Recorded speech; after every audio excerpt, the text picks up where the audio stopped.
Okay, so we're going to start by mobilizing the spine in rotation. So we're just going to gently twist the spine from side to side, allowing the arms just to be nice and relaxed, nice and soft as you use the spine just to get some rotation and some momentum through the spine. And then we start to bring in the feet. So turning the feet, turning the hips and looking over the opposite shoulder as you rotate, nice and loose.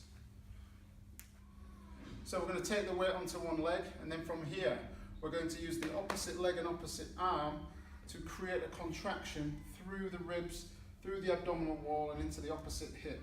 So we're squeezing the knee into the elbow as we exhale, and as we inhale we're now stretching away with the opposite arm and leg, squeezing the buttock of the flying leg, and then exhaling, squeezing in. Inhaling, lengthening, stretching through the rib cage, through the shoulder, exhaling and squeezing. And then now we're going to look to really open up the hips even more and get a good stretch on the adductors in the squat pattern. So we're just going to do a lateral lunge. So we're going to start from feet shoulder width apart, and as we step out to one side we bend the outside leg and we really get a stretch on the inside thigh, being careful not to lean forward too far in the chest. Coming back to the middle and then exhaling as we step out to the side, dropping into that hip, and then step back to the middle.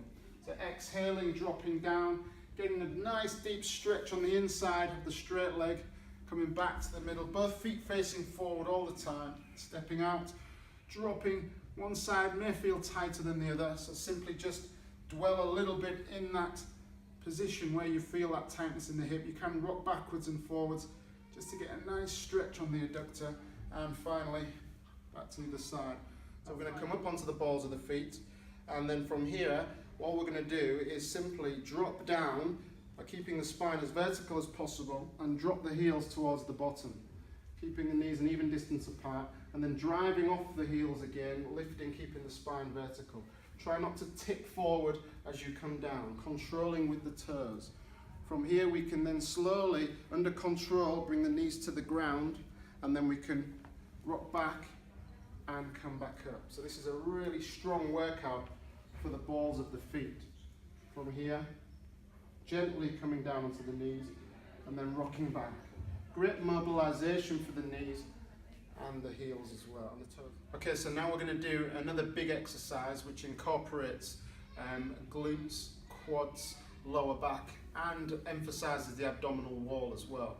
So rather than just doing the conventional sit-up, which is now kind of considered old school and quite compromising for the lower back, we can incorporate that into more of a functional move. So you're going to stand in front of a small platform, hands across chest, or you can have hands out in front of you. Hands across chest is slightly harder. And all you're going to do is going to go down to the platform, you're going to sit back, and then you're going to sit yourself up and stand, okay? And again, the speed of the repetition really is about your ability to control the movement.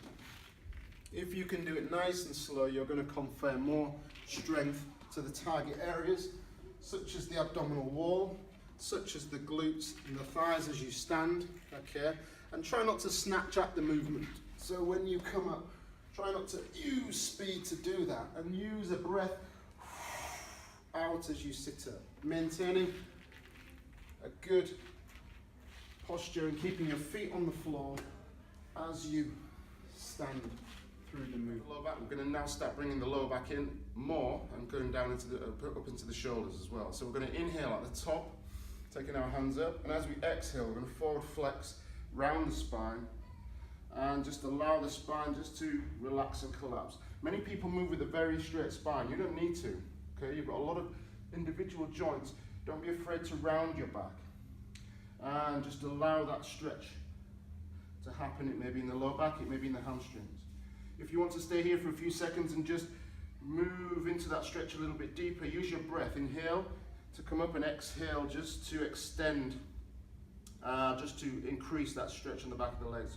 And again, inhale, and as you exhale you may feel you're getting a little bit closer to the ground.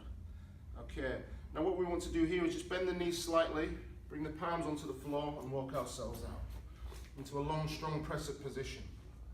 From here, if you're strong enough, you can go down to the floor, push off, and then we're going to walk back again.